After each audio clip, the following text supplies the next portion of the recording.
Bismillahirrahmanirrahim. Assalamualaikum warahmatullahi wabarakatuh. Al-Fatihah. A'udzu billahi minasy syaithanir rajim. Bismillahirrahmanirrahim. Alhamdulillahi rabbil alamin. Ar-Rahmanir Rahim. Maliki yaumiddin. Iyyaka na'budu wa iyyaka nasta'in. Ihdinas siratal mustaqim. Siratal ladzina an'amta 'alaihim ghairil maghdubi 'alaihim waladdallin. Rabbi ighfirli wa liwalidayya wa lil mu'minina amin.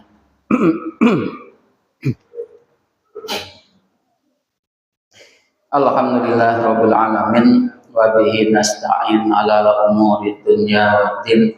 Asyhadu an la ilaha illallah wa asyhadu anna Muhammadar Rasulullah. Allahumma shalli ala sayyidina Muhammad wa ala alihi wa ashabihi wa tabi'in wa tabi'in wa ummatihi ajma'in, amma ba'd. Rabbi shrah li sadri wa yassir li amri wa hlul 'uqdatam min lisani yafqahu qawli. Allahumma arinal haqqa haqqan warzuqna ittiba'ah wa arinal batila batila warzuqna ijtinabah. Amin amin ya rabbal alamin.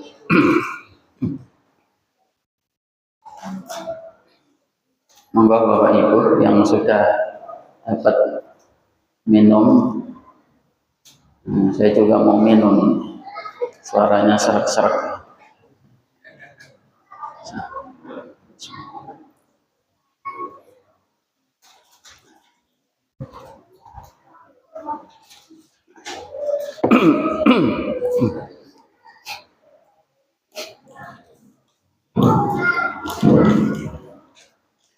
Alhamdulillahirabbil alamin. Bapak Ibu, adik-adik jamaah Masjid Asy'ari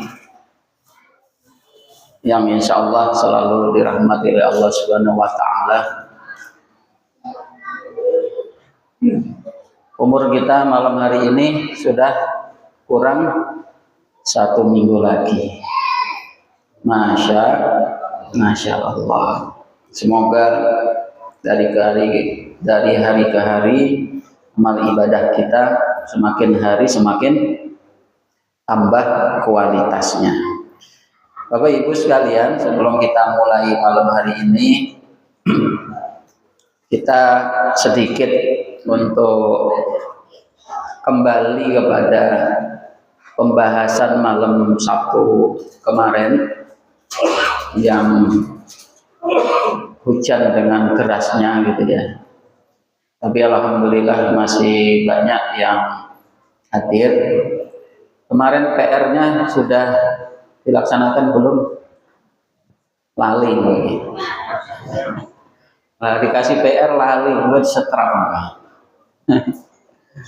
PR-nya apa Bapak Ibu? Apa? Kalau PR-nya lali, ya, itu berarti tidak diamalkan berarti. PR-nya kemarin satu, yakni apa? Baca. Lali tenan ini berarti. PR-nya yang pertama sebelum tidur, yakni membaca ayat kursi, ya, 1 kali aja. Nanti kalau sudah terus menerus nanti ditambah juga tidak masalah. Kemudian setelah ayat kursi baca apa?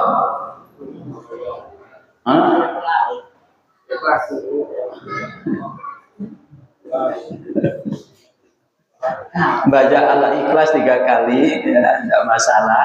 Kemudian baca Al-Falaq 1 kali, kemudian An-Nas 1 kali. Kemudian membaca tasbih subhanallah berapa kali? 33 kali. Kemudian Alhamdulillah 33 kali, kemudian Allahu Akbar 33 kali. Nah, kemudian untuk menggenapinya 100 membaca Allahu Akbar kabira walhamdulillahi katsira wa subhanallahi bukratan wa asila sampai akhirnya. Insya Allah semuanya siap mengamalkan ya. Nah, nanti kalau sudah membaca itu, terus kita berdoa, ya Allah bangunkan aku jam 3 ya Allah. Bangun insya Allah. Ya, insya Allah bangun. Ya, insya Allah bangun. Entah karena apa, pokoknya bangun. Ya. Nah, kalau sudah bangun, itu tinggal kita kuat-kuatan. Kuatan kita atau kuatan setan. Kalau kuatan setan berarti tidur lagi. Kalau kekuatan kita akan bangun. Ya paling enggak minimal duduk lah. Duduk, jangan langsung bangun kemudian tidur lagi. Nah, itu ya berarti kalah beneran kita. Paling tidak duduk. Nah, Bapak Ibu sekalian, di dalam sebuah riwayat, hadis ini diriwayatkan oleh Imam Bukhari ya. Jadi hadis riwayat Bukhari. Kira-kira kalau saya sampaikan malam ini, Bapak Ibu kira-kira mau enggak ngamalkannya? Mau ya? Mau nanti kalau sudah hafal. Karena panjang nanti. Nah, di dalam hadis ini Bapak Ibu sekalian, mungkin beberapa di antara kita sudah ada yang mengamalkan, ya. Ada yang mengamalkan setiap habis sholat, kemudian ada yang mengamalkannya setelah habis sholat subuh sama habis sholat asar. Kenapa? Karena di dalam hadis itu, di dalam riwayat tersebut disebutkan bahwasanya barang siapa yang membaca Sayyidul Istighfar di pagi hari, ya, maka kalau di siang hari dia meninggal dunia, maka dia akan menjadi penghuni surga. Masya Allah. Kemudian barang siapa yang membacanya di sore hari, ya, kemudian di malam hari dia meninggal dunia, maka dia juga akan menjadi penghuni surga. Masya Allah. Nah, terus bacaannya gimana Bapak Ibu sekalian? Sayyidul Istighfar. Ya. Ada yang sudah hafal ya? Ada. Apa bacaannya? Moga sarang-sarang. Bismillahirrahmanirrahim. Bismillahirrahmanirrahim. Allahumma anta rabbi la ilaha illa anta khalaqtani wa ana abduka wa ana ala ahdika wa wa'dika mastata'tu a'udzubika min syarri ma sana'tu abu'u laka bi ni'matika alayya wa abu'u bi dzambi faghfirli fa innahu la yaghfiru dzunuba illa anta. Hafal nggih? Lewat toh. Nanti ngapalkannya lewat YouTube-nya. Nah, ini kan ada YouTube ya. Nanti setel YouTube-nya, nanti dihafali. Kalau enggak, Bapak Ibu sekalian, di rumah itu kan ada HP tuh biasanya kan ya. Entah itu punya Bapak Ibu, entah itu punya anak-anak, tulis saja di Google-nya itu Sayyidul Istighfar. Bacaan Sayyidul Istighfar. Ya. Bacanya kapan? Bacanya yakni habis subuh, kemudian habis asar, atau ya baca setiap habis sholat. Ya, jadi setelah selesai berdoa itu sambil pulang ke rumah tidak masalah.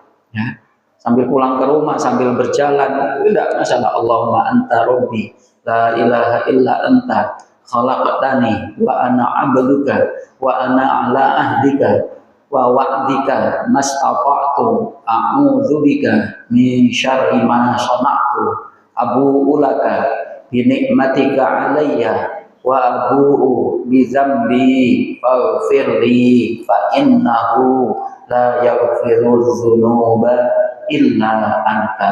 Itu kalau anak-anak pondok itu mesti baca itu. Nah, karena memang dipimpin sama imamnya, jadi bacanya bareng-bareng. Kadangan dipimpin, kadangan bacanya bareng-bareng. Maka ya mau tidak mau lama-lama ya hafal gitu. Sama seperti kita zikiran habis sholat.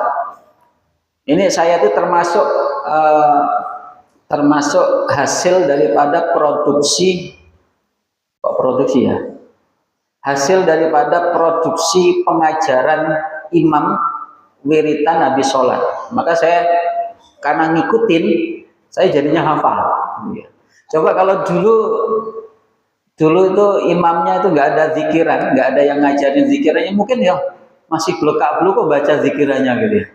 Tapi karena imamnya ngajarin zikiran bareng-bareng, ya, maka mau nggak mau makmumnya yang ngikutin itu lama-lama juga hafal. Imamnya nggak keras, nggak banter, ya karena sudah hafal ya bisa sendiri, kan seperti itu. Nah, Bapak Ibu sekalian, Sayyidul Istighfar ini, Masya Allah ya. Jadi kalau kita membacanya dengan penuh keyakinan, ya, pertama, dosa-dosa kita itu akan diampuni oleh Allah Subhanahu wa Ta'ala. Kemudian yang kedua, akan menjadi penghuni surga loh ya. Di dalam hadisnya langsung, barang siapa yang membacanya di pagi hari, kemudian di siang hari dia meninggal dunia, maka dia menjadi penghuni surga. Masya Allah. Hanya membaca Sayyidul Istighfar. Monggo nanti silakan yang punya HP nanti dihafalkan ya. Besok malam Sabtu yang akan datang akan saya tagih. Jadi saya tidak ngajarin, tapi monggo bareng-bareng. Nah, nanti hafal semua nanti. Bapak Ibu sekalian, masih tentang zikir ya. Masih tentang zikir. An Abi Hurairah radhiyallahu anhu qala, dari sahabat Abu Hurairah radhiyallahu anhu. Bapak Ibu, dulu pernah saya ceritakan tentang sahabat Abu Hurairah ya. Pernah kan ya? Jadi beliau itu adalah sahabat yang senang dengan kucing. Jadi kemana-mana itu bawa kucing biasanya kan seperti itu ya.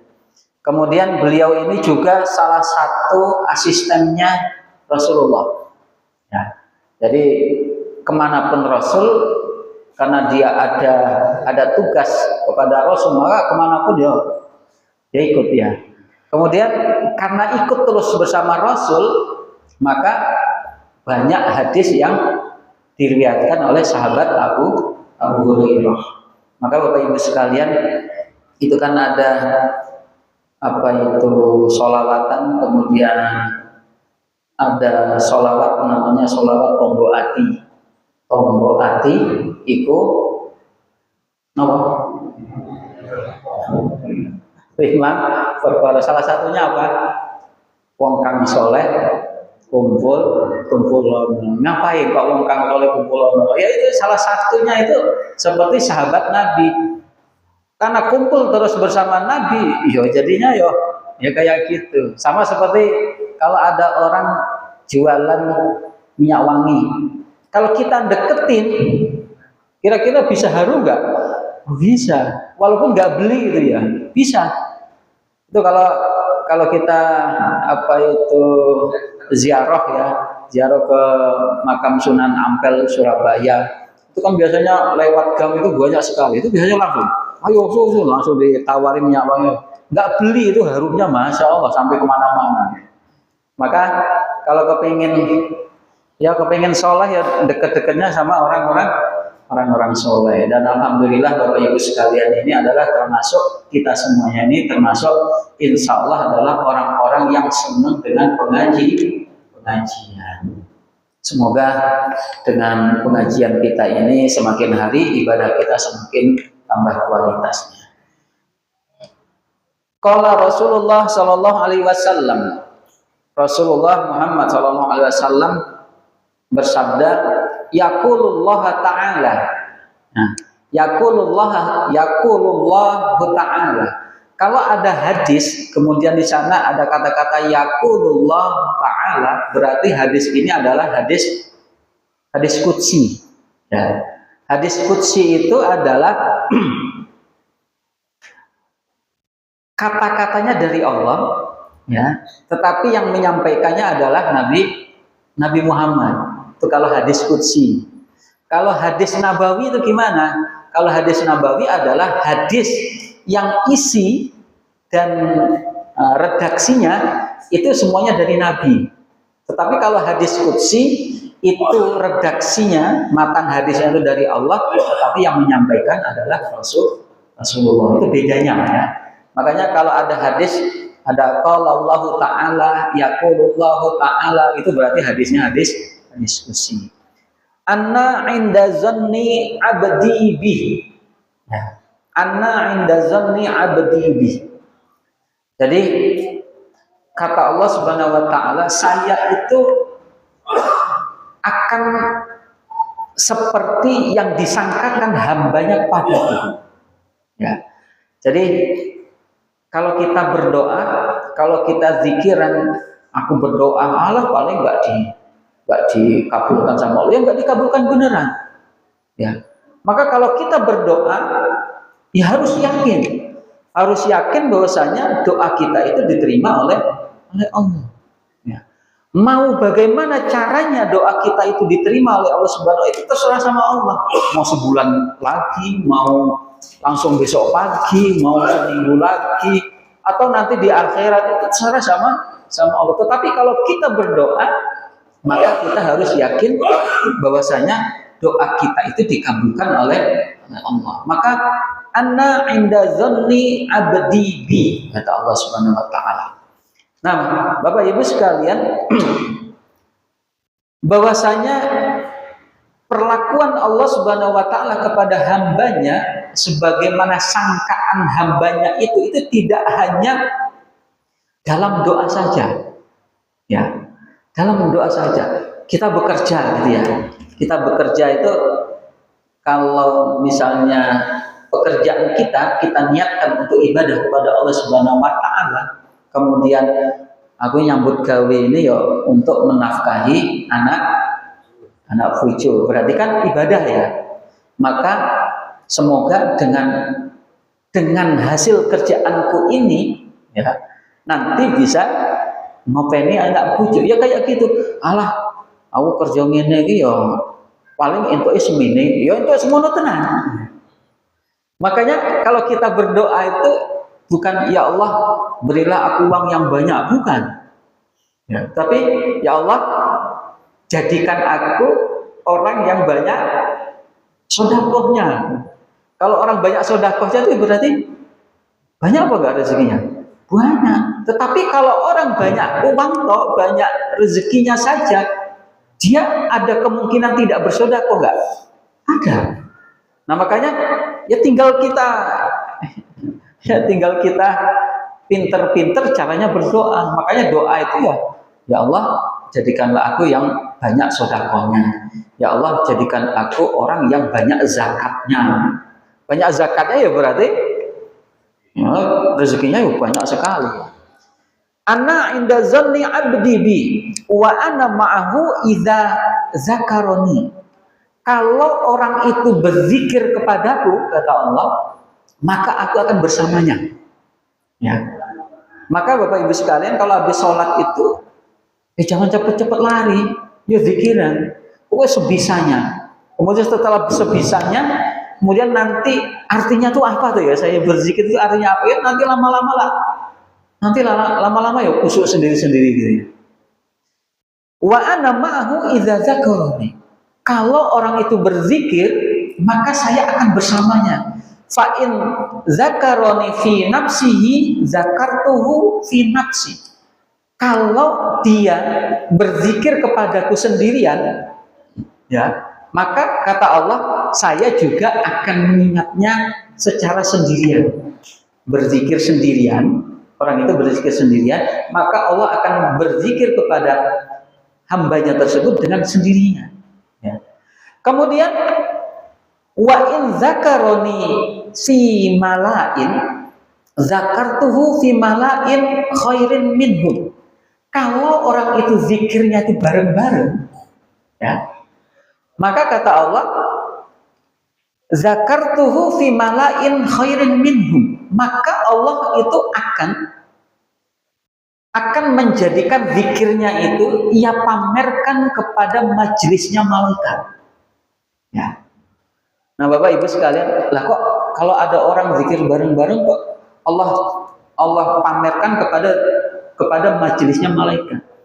Nah, dulu Bapak Ibu sekalian, jadi ketika manusia itu akan diciptakan, itu kan malaikat itu ya agak protes. Ya Allah, kamu akan menciptakan manusia.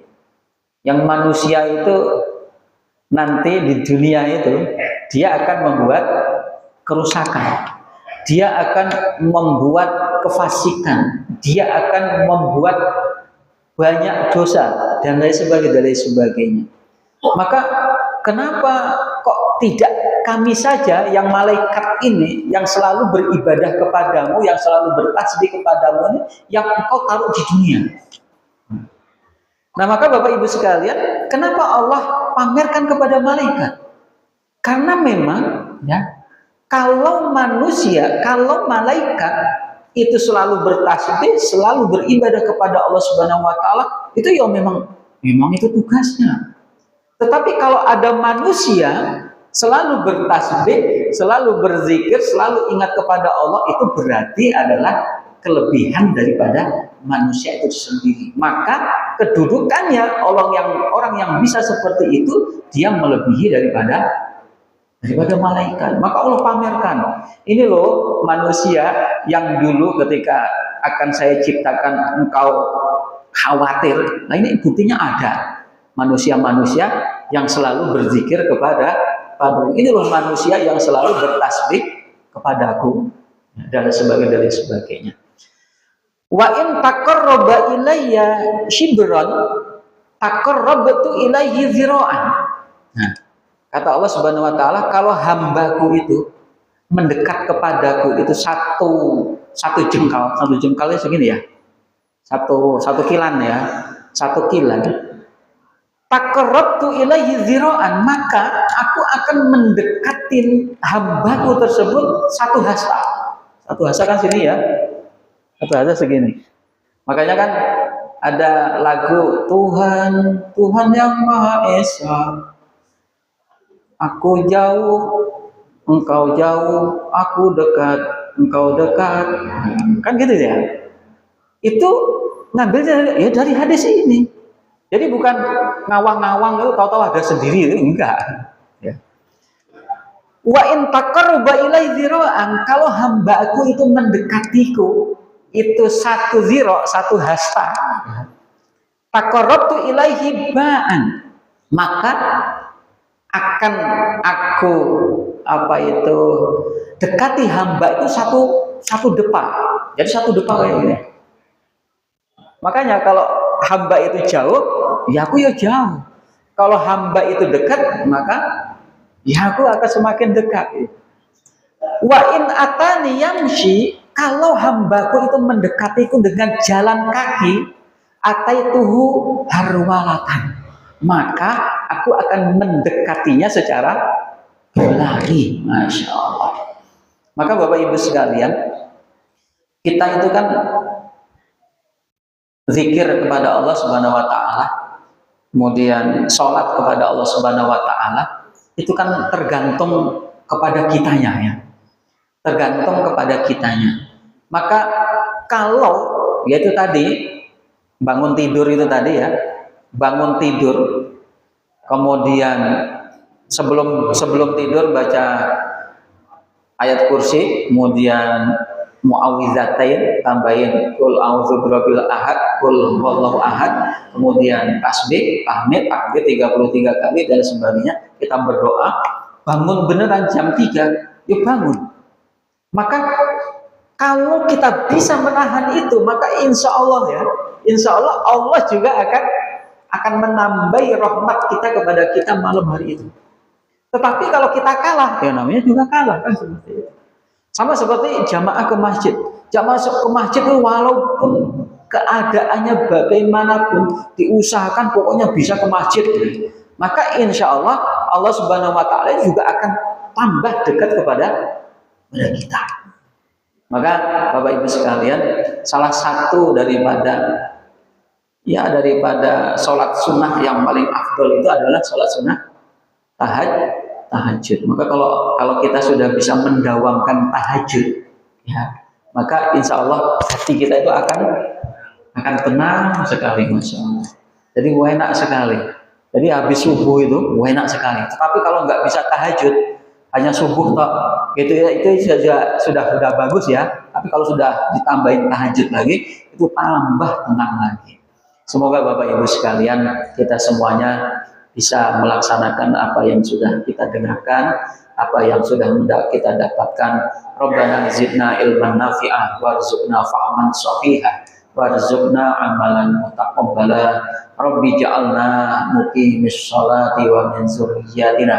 Rabbi ja'alna muqimis sholati wa min dzurriyyatina. Rabbi ja'alna muqimis sholati wa min dzurriyyatina. Ya Allah, jadikanlah kami semua yang hadir di sini dan semua kerabat kami dan semua anak cucu kami menjadi hamba-hambamu yang selalu mendirikan sholat kepadamu, ya Allah. Subhana rabbika rabbil izzati amma yasifun wa salamun alal mursalin walhamdulillahi rabbil alamin. Assalamualaikum warahmatullahi wabarakatuh.